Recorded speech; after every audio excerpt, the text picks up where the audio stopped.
Kisah ini dimulai saat malam itu Rachel menulis surat di komputer pada orang tuanya. Dalam tulisan itu menjelaskan permohonan maafnya karena dia akan meninggalkan rumah dan tidak akan pernah kembali. Rachel kemudian pergi ke kota besar dan berencana mencari pekerjaan yang sebelumnya dia telah konfirmasi melalui telepon sebelum pergi dari rumah. Tiba di tempat tujuan, dia memasuki rumah kebahagiaan yang kebetulan bertemu dengan pemiliknya, seorang wanita bernama Larissa. Larissa kemudian bertanya tentang keperluan Rachel untuk apa. Sebagai tanggapan, Rachel memberitahu jika dia adalah orang yang menelpon kemarin untuk bekerja di situ. Jadi Larissa bertanya apakah dia akan tinggal di sini. Rachel dengan ragu mengatakan bahwa mungkin dia rasa bisa tinggal dan mencoba, lalu lihat apakah dia bisa bertahan. Sebagai tanggapan, Larissa meminta Rachel berdiri di hadapannya dan dia ingin melihatnya. Sambil melihat Rachel yang memandangnya dengan senyuman dan bertanya apakah dia punya pengalaman. Rachel mengangguk kepalanya hingga Larissa memujinya yang berkata dia sangat manis dan menegaskan kalau dia bisa tinggal di situ. Larissa menambahkan untuk melihat kemajuan Rachel dalam sebulan dulu, lalu nanti dibuat kontraknya. Meragukan sebuah legitimasi tentang kontrak yang disebut pemilik tempat, jadi dia bertanya apakah harus menggunakan kontrak. Sebagai tanggapan, pemilik menegaskan tentu agar Rachel memiliki sebuah kepastian tentang upah, THR, bahkan pensiun. Tapi itu hanya candaan pemilik yang terkekeh dengan tertawa hanya untuk membuat Rachel merasakan penerimaan di tempat barunya. Larissa kemudian menjelaskan kesepakatan sederhana untuk pembagian upahnya, yaitu sekali pertandingan tarifnya 100 reis dalam mata uang Brasil. Jadi kalau dirupiahkan sekitar 315.000. Pembagiannya adalah 40% milik dia dan 60% pemilik tempat. Ditambah lagi biaya tambahan untuk laundry. Meski ragu-ragu dengan pemotongan tambahan, tapi dia akhirnya setuju. Lalu Larissa membawanya untuk menemui teman-teman seperjuangannya. Tapi sebelum itu pemilik bertanya apakah Larissa akan menggunakan namanya Rachel. Dia mengangguk tidak. Jadi pemilik memperbolehkannya untuk menggunakan nama aneh atau nama yang dia sukai. Pemilik akhirnya mengantarkannya untuk bergabung dengan rekan-rekannya dan menjelaskan lagi kalau kantor mereka buka dari jam 10 pagi sampai jam 11 malam, kecuali hari Minggu libur.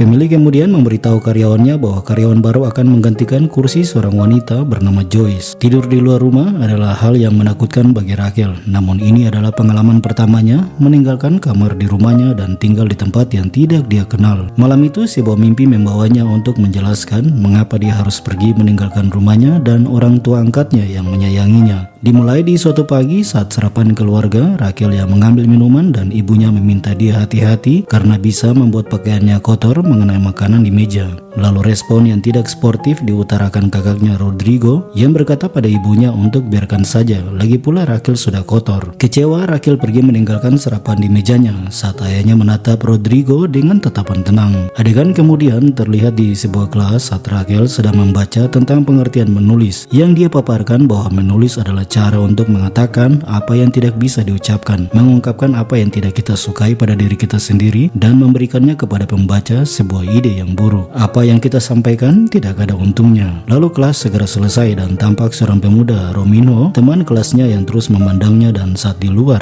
Romino mendekatinya dan bilang kalau dia telah mengirim pesan, meminta Rachel untuk belajar bersama di rumahnya. Setuju untuk tawarannya, dia membawa Rachel ke rumahnya dan Rachel bertanya apakah mereka akan memulai dari bab 2. Sang pria beralasan kalau bukunya tertinggal di kelas, jadi sebagai tanggapan Rachel, mereka bisa menggunakan bukunya. Tetapi pria itu mengungkapkan hal lain yang sebenarnya bukan tujuan awal, menawarkan kencan padanya yang awalnya disetujui Rachel. Sang wanita menjadi memberontak melawannya dan segera pergi dari sana. Tapi sebelum pergi dari rumah itu, dia mengambil sesuatu di meja. Kembali ke rumah saat makan malam keluarga, ibunya memulai percakapan menanyakan Rachel apakah dia mau ikut wisata kelas. Sebagai tanggapan, dia menjelaskan bahwa kegiatan itu minggu depan dan semuanya ikut, kecuali dia yang belum bayar biaya pendaftaran. Sang ayah merespon dan meminta istrinya untuk menggantikan obrolannya. Tapi Rodrigo mulai menghakimi Rachel, menyinggungnya tentang keluhannya. Sang ayah yang melihat itu menjadi marah dan menghentikannya. Sang wanita pergi ke kamar membuka komputernya untuk menjelajahi media sosialnya. Tapi sang wanita dikejutkan dengan sebuah foto yang diupload oleh Romino terkait pertemuan mereka.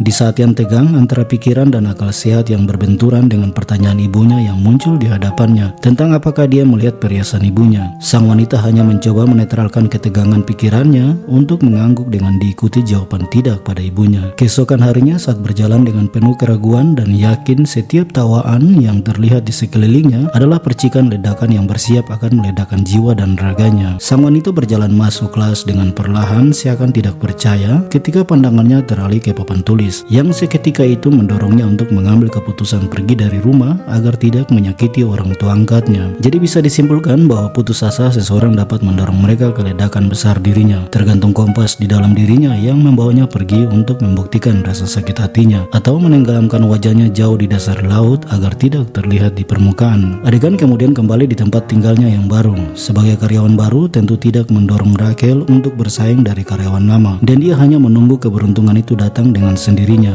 Tidak lama seorang klien memasuki pintu cinta yang tidak abadi tetapi kelabu, tidak sukar tetapi terguras dompet. Lalu panggilan suara yang lantang dari seorang karyawan pada pemilik tempat yang muncul dan menyambut pria itu sebagai tanggapan sambutan. Lama tak datang Tuan Hudson. Kebetulan sekali ada masakan yang baru, mungkin boleh dicoba resepnya. Sementara lampu koki telah dinyalakan di ruang dapur belakang. Para koki seperti tak sabar menunggu keberuntungan menyambut hari mereka. Tiba saat juri memasuki ruangan, semua koki dengan detakan jantung menunggu siapa yang dipilih. Ternyata koki dengan sayur asam manis ditunjuk untuk memulai karirnya. Semua koki reba seakan-akan bawa sayur kangkung tumis, capcay balada tumis, rebung santan, buncis saus tiram, kacang panjang tumis, pria goreng bukan pilihan hari ini. Sang pemenang berjalan perlahan dalam gambaran blur warna, maju dengan keraguan tapi dengan sikap tegas membuka pintu dengan tatapan sirna yang menggambarkan bahwa sebuah pilihan dimulai hari ini untuk menetapkan langkah maju ataukah mundur selangkah dan maju kemudian. Sepertinya maju.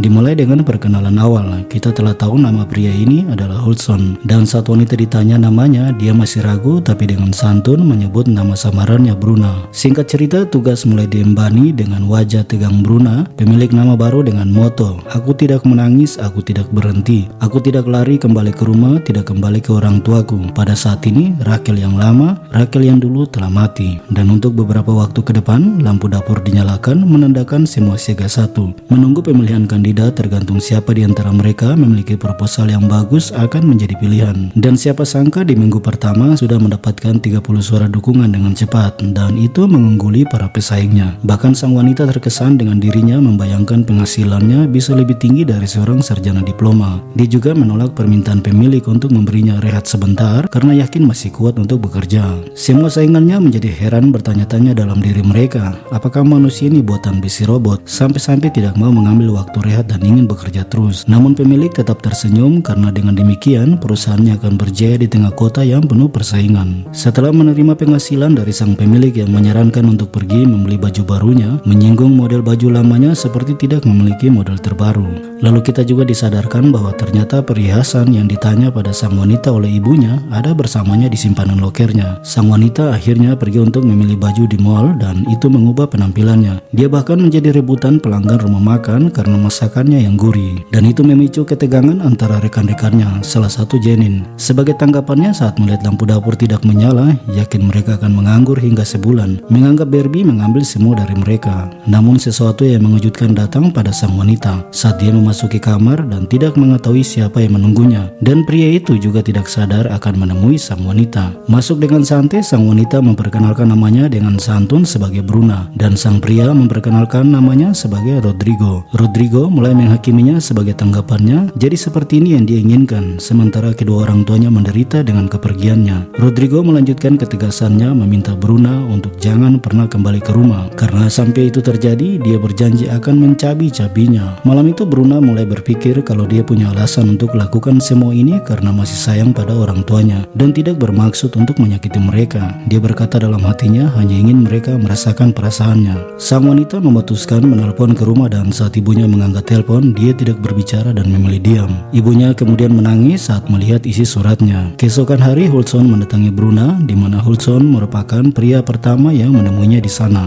Kali ini Hudson hanya ingin berbicara dengannya dan terlihat sang pria sangat menghargainya. Suatu hari Bruna menemukan lokernya telah dicongkel oleh seseorang. Dia langsung menuduh Janice yang telah mencurinya. Namun Janice dengan tegas memberitahunya kalau dia tidak mengambil barang itu. Dia bahkan bersumpah demi anaknya. Lalu malam itu Bruna masuk ke kamar dan melihat Gabby membelanjakan bedak dingin, jadi langsung mencurigai Gabby yang telah mencuri darinya. Bruna menjadi beringas, mengancamnya dengan gunting, memintanya untuk mengaku, hingga wanita itu tidak mampu lagi menyembunyikan dirinya yang melakukan melakukan itu. Bruna kemudian menemui Janine untuk meminta maaf dan keduanya berdamai. Suatu malam para wanita pergi mengunjungi bar dan Bruna dikenalkan pada seorang pria kaya oleh seorang wanita, Carol. Namun Bruna dijemput pulang dan Carol menitipkan nomor kontaknya. Para wanita kembali dengan mobil, lalu karena memutar musik dengan keras membuat polisi menghentikan mereka. Bruna yang melihat itu segera keluar untuk menunjukkan kemampuannya menundukkan polisi itu hingga mereka bebas tanpa ditilang. Suatu malam para wanita dihadapkan Larissa karena menemukan bedak dingin milik salah satu dari mereka. Ketika Larissa meminta mereka mengaku tidak ada yang menunjukkan diri, Bruna merasa harus membela Gabby. Dia berdiri dan menyatakan itu miliknya.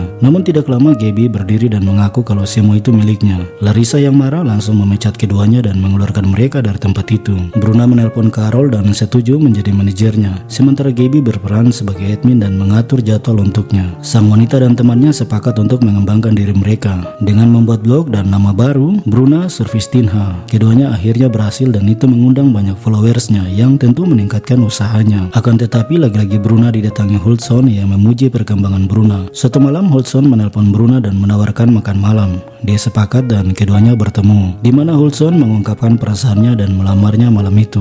Namun sayangnya Bruna menolak dan mengatakan kalau dia tidak layak menerima semua itu, membuat Hudson menjadi kesal dan menegaskan bahwa sebuah kesempatan itu datang untuk kita menemukannya. Namun ketika kita menolak kesempatan, maka kesempitan yang mendatangi kita. Tapi dalam perjalanan kesuksesan Bruna menjadi bintang paling hit, dia makin dipengaruhi Carol yang membawanya ke jalan salah hanya untuk menghabiskan uangnya menggunakan bedak dingin di wajahnya. Gabby memperingatkannya agar tidak menyia-nyiakan hidupnya, namun Bruna menganggap Gabby iri pada Carol. Konfrontasi itu mengakibatkan Bruna memecat Gabby. Disinilah kehancuran Bruna dimulai. Dia tidak bisa mengatur dirinya dan bahkan blognya menjadi sunyi karena tidak banyak memberi tanggapan pada pengikutnya. Dia juga berhutang pada Carol yang terus bertambah hingga akhirnya dia dikeluarkan dari apartemen dan memulai hidupnya di jalan untuk mencari uang. Karena tidak memiliki uang lagi, dia akhirnya pergi untuk mengalahkan banyak pria pada pertarungan satu malam yang membuat dirinya tampak tidak menahan pukulan. Bruna dibawa ke rumah sakit dan dia dikunjungi oleh Hudson, pria yang benar-benar menyayanginya dan ingin mengubah hidupnya. Lalu saat membawanya pulang dengan mobil, dia meminta mereka berhenti, di mana sang wanita menolak tawaran pria itu untuk kedua kalinya, menegaskan sikapnya bahwa dia mengambil keputusan keluar dari rumah dan tanggung jawab orang tua untuk dirinya, hanya untuk memilih jalannya sebagai wanita mandiri dan mengungkapkan nama sebenarnya adalah Rachel. Hudson memahami pemikirannya dan memeluknya. Beberapa waktu kemudian Bruna yang mulai membangun kembali hidupnya, memimpikan ingin menikah, namun dia berjanji pada dirinya untuk kerja selama 6 bulan mencari uang dan berhenti dari pekerjaannya. Terima kasih telah menonton, jangan lupa memberikan dukungan pada channel ini, dan film pun berakhir.